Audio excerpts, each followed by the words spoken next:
Hello YouTube, it is your boy Desk of Pens, and I owe you all a video. Yes, we have passed the 1,000 subscriber threshold, and I think we're at 1,022 as of the recording of this video. I just wanted to thank you all for that. I am officially now a monetized channel, so that's really fun. I still need to kind of work out stuff with like different payments, and I guess I have to work on like AdSense and set up an account there, but I mean, it's just kind of fun seeing the little dollar signs next to all my videos. I'm like, whoa, and so it's very interesting. Anyway, I just wanted to thank you all for, all the love and support that you guys are showing. It's been a lot of fun, and the reality though is that I really owe you guys this video, and I kind of want to explain a little bit why the subject changed. So with this video, for my 1,000 subscribers special, I thought to myself, hey, like, I've shown these guys my awesome Cross Calais pen and how I love it, dabba-dabba-doo. But what if I showed them, a pen within the family that honestly doesn't get a lot of limelight? And originally I was going to show you guys my father's Grail pen. That video will come, by the way. But when I was down in California, he actually forgot to bring it when he showed up to California. Just because he works in a different state as well. So anyway, and I was like, okay, and I was like, that's honestly not too big of a deal. But I was also kind of debating, like, okay, like, what should I do if I don't do that? And I thought about, I have two uncles who are in this state with me. It's not California or the state that he works in, but it's the state where I'm going to school right now. And I thought, what if I asked one of my uncles for their Mont Blanc 149 or the Waterman Carine? But I felt like I was cheaping out a little, or well, not cheaping out, but it didn't feel appropriate. Like, I do want to review those pens at some point just to show them to you guys, but I don't know, this is a really special occasion, and I wanted it to come from the desk itself, not from my wonderful family members. And that's when I had a wonderful idea. So, there's something that a lot of YouTubers do, and I've seen a few variations of this video where YouTubers will say, hey, if I only had 5 pens, what would they be? If I had to build like the perfect 5-pen collection, what would they be? And I thought about that, and I'm like, oh my gosh, that is a great idea. That's fantastic. I love it, and I'm going to do it. Holy smokes. So, without further ado, I present to you my list, and we're going to go through this list and talk about the 5 great videos, the 5 great pens, there we go, to build the perfect 5-pen collection. So as you can see, a little bit of kind of the copper S gel from the last vid. You can tell this notebook is all over the place, but I love it a lot. The paper used for this is the Kukoyo Campus notebook. Actually, when I was in California, I visited Warwick's. They sell them great for like $3.99 down there, and I just purchased 5 of them. I think I might have cleared out their whole shelf. I'm sorry. I just needed it for class. I'm sorry. Anyway. But so, let me just go ahead and get these highlighters out of here. We're going to need them for later, though. It'll be fun.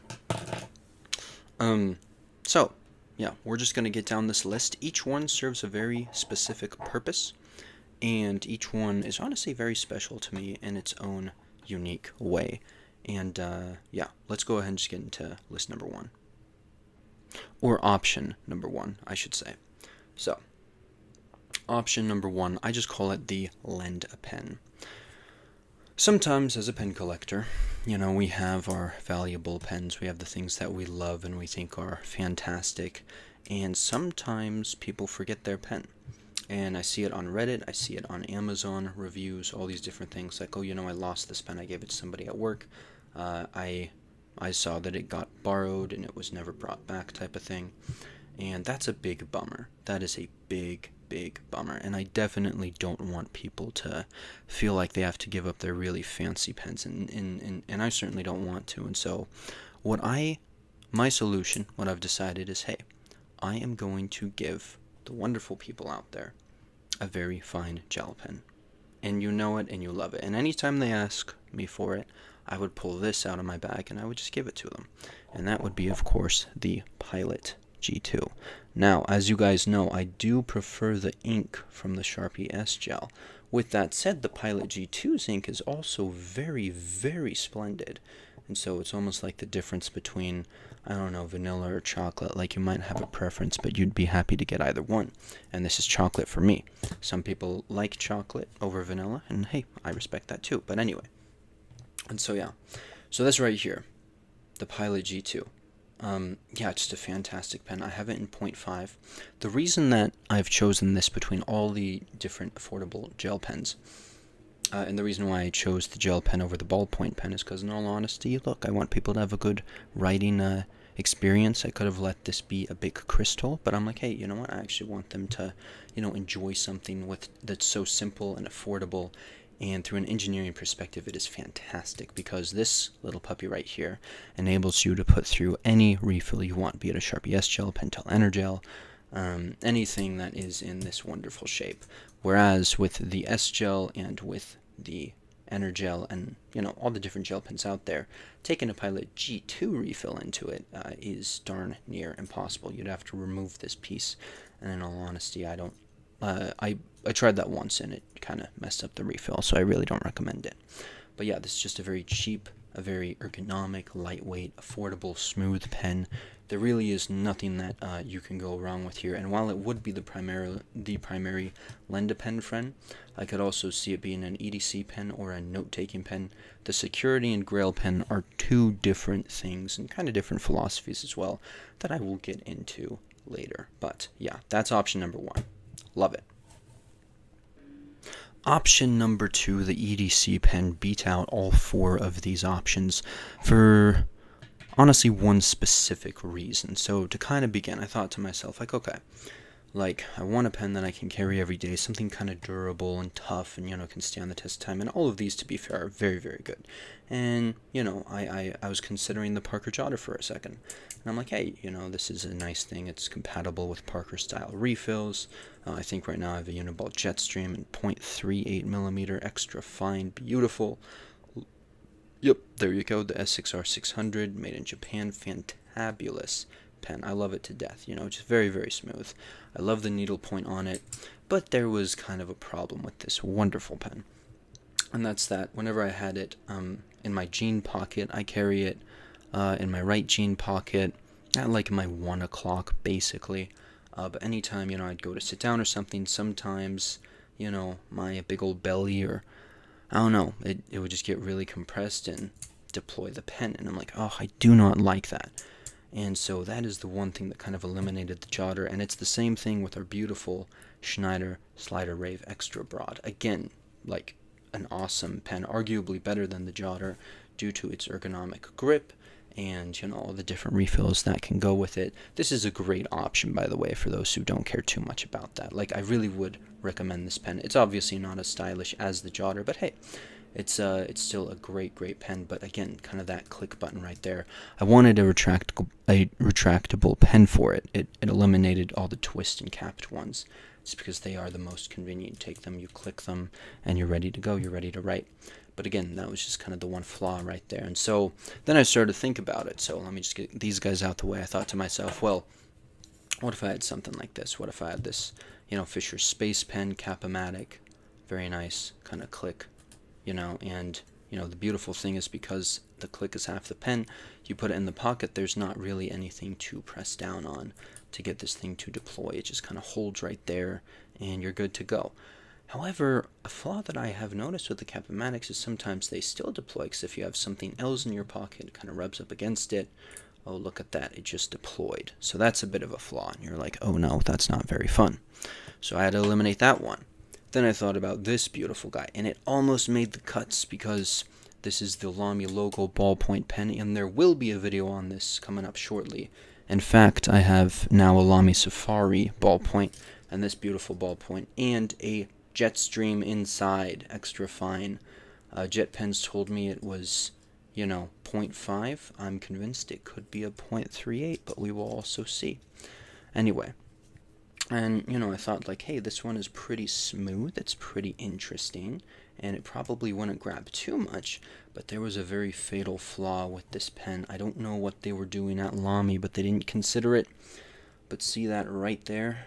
It's kind of that little black piece sort of sticking out. Sometimes that gets hooked on your jean pocket. Very disappointing, but other than that, it would have been a darn near perfect EDC pen. But still, there could be that risk. But I mean, this is still very smooth, and I just don't see something snagging this and getting it to deploy. But again, there was a flaw. So, yeah. But I'm really excited to review this pen all the same because it is very, very comfortable. And yeah, we will get there eventually, I promise. So it left me with some trouble, and I was like, man, I really don't know what I want to, pull out of my pocket while walking around if I need to write something down. I'm like, the retractable pens are darn near perfect, but I still feel like there's certain flaws with each design. If only I could have combined the Cap-O-Matic and the logo, did something like that. And granted, maybe there is a combination that I haven't discovered yet. Maybe there's a certain kind of coating on the Cap-O-Matic that would work. But at the same time, those refills were not exactly Parker style. They were proprietary, which also limits you in the ink. And I don't know, it's like on an EDC pen, I would love to have Parker G2 style refills. I think those are great. And that's when I realized I had the perfect option due to modification. And allow me to show you. My EDC pen would be the Lamy Swift ballpoint pen. Here's why I love this thing. When you click down, this clip retracts. But I have carried this thing so many times in my pocket, and I have tried with my thumb intentionally to press this down and to get the refill to come out, and it will not do it. It is amazing. And as you guys know, this was originally a capless rollerball pen. Now, some people do not have faith in the original refill, which is proprietary, but I modified it. And I put in, this is a Parker Quink Flow. It looks super beat up, but it's weirdly the smoothest Quink Flow refill that I have. And so I actually very much like it. Yeah, but so all I had to do is I took this off of a Pentel, let me read this mechanical pencil real fast, a Pentel Graph Gear 500. I just took one of these erasers. I kind of lined up the Parker style refill with the proprietary one, measured it out, and I just erased this down to the length it needed to be. And now it works darn near perfectly. And you don't necessarily have to use an eraser, just any kind of spacer that lines up. And so, yeah. And now this thing is just darn near EDC perfection. And the one flaw I will say is because it's, with an eraser and, proprietary refill, I have noticed sometimes I go to click it, and this works, but sometimes I go to click it back. Let me see if I can do this. Come on. Maybe I'm just like short stroking the pen, because now it's working, but sometimes it gets caught here a little bit, and I'm like, oh my gosh. And then I have to click it 2 or 3 more. Oh, yeah, see that? Yeah, just right there. So, sometimes you have to click it a little bit to get it going. But for the most part, I'd say probably 75 to 80% of the time, it's still perfect, and it's something I'm willing to work with. Some people might write it off for that. I would recommend just let your thumb get some more working out. So what? Anyway. Yeah, so, yeah. And this Quink Flow, I don't know what it is. Maybe losing the coating just enhances it somehow. Maybe it was a really used refill. I don't know. Maybe it's just broken in, but yeah, it's an amazing refill, and this specific refill is just very, very amazing. Little Parker Quink Flow, document safe, gotta love it. And it's also good to know I could put any sort of Parker style refill in this, which there is one other pen that can do that, and then we'll get into the other ones. So yeah, let's go on to option number 3. Again, love this thing. Up next is the notetaker. So for this weirdly will very likely, due to my current situation as a student, this will very much be the pen that I am writing with the most.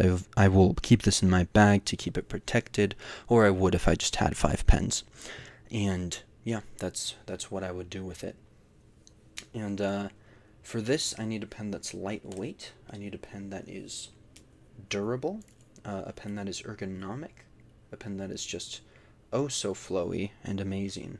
And well, if you guys know anything about this channel, you know how much I enjoy the Lamy Safari. This is the dark dusk version. There's one thing I want to show about this version with you guys. Look at that subtle marbling. See that kind of black line right there? Like just barely. Oh my gosh, I've never seen that before on a Safari. I was like, if this is a special edition, they've done this beautifully. Unfortunately, some scratches. This pen I only got it a few weeks ago, but yeah, it's an incredible pen. Yeah, see that? Oh my gosh, I love it. And it's currently inked up with Noodler's 54th Massachusetts. I have several Safaris that I'm going to show you in a second, just to show you how much I like it. This is a broad black nib. With that said, there are... Sorry, there... Oh my gosh, is that smooth? I'm sorry, I'm just really enjoying this moment. With that said, there are some... sorry, it comes with a stainless steel nib when you first purchase it, but you know, I just swapped it out. And I think also the fact that you can swap out these nibs is just kind of perfect for me. Maybe I'm feeling like I want a little more feedback on that day, and hey, yeah, that'd be perfect, you know. And let me go ahead and also just show you the rest of my collection. I don't know if I'll ever do a video on this, but if you guys want one, do let me know. So, you know, it started with this one, beautiful black. If I couldn't keep the dark dusk, it would probably be this, or maybe this white one. The white one needs to be cleaned a little bit. If anyone has any advice, do let me know. But yeah, that's very cool. And I actually can't remember which one of these came first, but I went through a little white color phase. Actually, sorry, I think the Vista came after the black, and then I think we had our spring green, then we got the white one, and then I purchased the scarlet, and then my darling girl, she gave me the Savannah green, and then I ended it with the dark dusk. I don't know if I'll purchase another Lamy Safari. Trends might suggest that I will, but we'll just see what happens in the future. But anyway, I absolutely love these ones, and I have kind of color matched almost all of them. Well, this is a wild card, so it has Diamine Oxblood in it. This one I use for a very special purpose, and it has Diamine Rider's Blood in it. Love this pen. This one has Noodler's 54th. This is not color-coded yet, but these four are. And I guess the other two, these two are not color-coded, but, you know, I kind of just want them with specific inks for specific reasons. This one, though, I'd like to get the Noodler's Socrates ink. It's a little high for my budget right now, but one day I'm going to grab it and I'm going to color-code this puppy with it. This one has Noodler's 54th in it. So fun. Very nice. This one has Noodler's Black. For the longest time I was hunting for real black, and finally I went to Warwick's in San Diego, and I just realized, you know what, this is fine, I'm just going to do that. So that's very fun. This one right here, our Vista, you know, kind of a wild card, so I'm like, hey, perfect, this can take anything, just like the white one. So we went with Noodler's Empire Red, and keep in mind, all of these inks can be used with highlighters, which I will actually show in just a moment. And this is Bad Gator Green, and this beautiful... Bam. Beautiful spring green pen.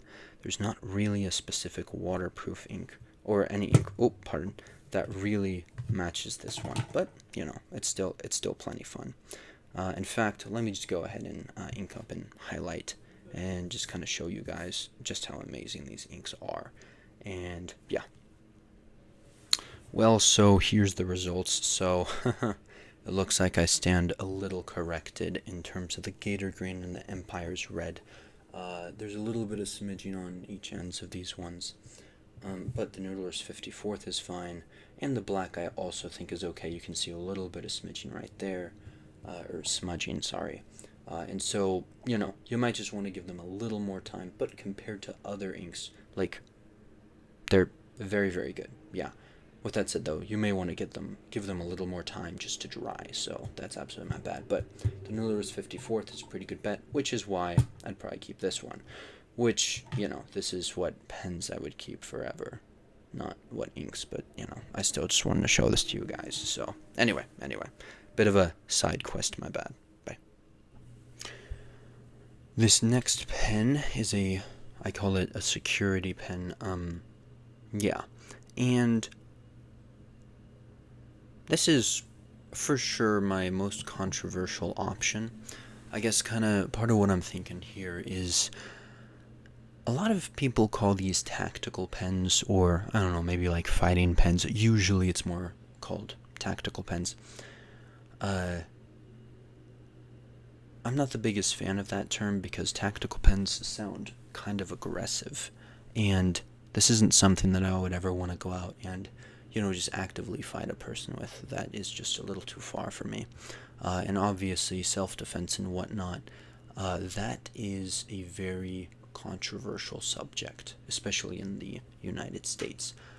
My perspective on it is while it is true that this pen would be perfect or a great option for personal protection, for self-defense, there are other uses for it too that provide security. And what I mean by security is simply getting away from danger. So for instance, if I'm in a car crash and I need to, break open a window or something of that nature, it's always nice to have a nice tool that can help sort of break things. And so what I've done, and I've actually had this pen for a long time. I think I got it in 2013 as just a little birthday gift because I was like, oh my gosh, James Bond, spy movies. I was kind of into that back in the day. And so I wanted like a cool spy pen. Oh yeah. And then, I grew up a little more. I kind of sort of threw it into a drawer for a few years. And then I thought to myself, hey, that's actually a pretty useful thing to have. And, especially when I went into my college years, I was like, yo, let me go ahead and pick this puppy up. So this here is the Pocket Partners Practical Tactical Pen. It is a very nice pen. It takes Fisher style refills. I rarely write with this thing, and so I know that this puppy is pretty full, which is very, very fun. And I know that in the event of my EDC pen running out of ink, I have this one that I can always take out and use, which is fun. So let's go ahead. Yeah, and this is just a Parker Quink Flow ink pocket. The one it came with was unbranded. I have no idea. It was just a blank one. Yeah, but I find that the Quink Flow is pretty good. It also handles a Schmidt Easy Flow 9000 extraordinarily well. And so for those of you who want like a heavy pen that kind of helps control a really slick refill like the Schmidt Easy Flow 9000, I would really recommend this thing. It is probably my heaviest pen out of all of these. With that said, it's not too bad, but yeah. Practical. I should have left one more line to make it look a little more clean, but that is what it is. Tactical. Alright, there's the I. Pocket Partners Practical Tactical Pen. Bam. That was the official name for it. I'm pretty sure that this exact design got bought out because when I went on Amazon and I looked it up, lo and behold, I did not find anything. And I was like, oh my goodness. But then I saw it, I think, like a few minutes later while I was hunting for it. And right here on the cap, or maybe it's on the other side of the cap, but written is this thing called Blackfly, and I looked into Blackfly. It looks like they're kind of like a Beach Boy brand, which I found really interesting. Like they sell a lot of, kind of like flower shirts and shorts and flip-flops, and suddenly they just decided to throw in a tactical pen. Maybe it's for crushing cans or something of the sort. But yeah, I mean, overall, this is still just a really good tool for all kinds of things. It's just, a giant chunk of metal. I could also see myself, if I ever needed to, like, break something or some sort of band, I could slide this through and just start twisting and twisting and twisting until the pressure would just cause that to snap. So, anyway, that is the security pen. And the last pen, of course, is my Grail. And, well, I think we all know which one I'm choosing. Oh, wait, actually, no. No, we don't. Because, yeah. And I will kind of get to my different Grail pens. But the one I have officially chosen is my Mont Blanc 146 ballpoint pen. There's that beautiful frosted tip right there. Let me go ahead and just write that. It would have been the Pilot Vanishing Point, but I actually gave that away to an aunt of mine who honestly just really needed it more than I did. And in all honesty, I still think I like this thing just a touch more than the Pilot Vanishing Point. I love the refill. I feel like it's very smooth. I do feel like it beats out all of my fountain pens. Many will be upset with me on that, but it just kind of is what it is. Yeah, as you can see, I was trying to really protect it. Hang on, let me just write this super fast.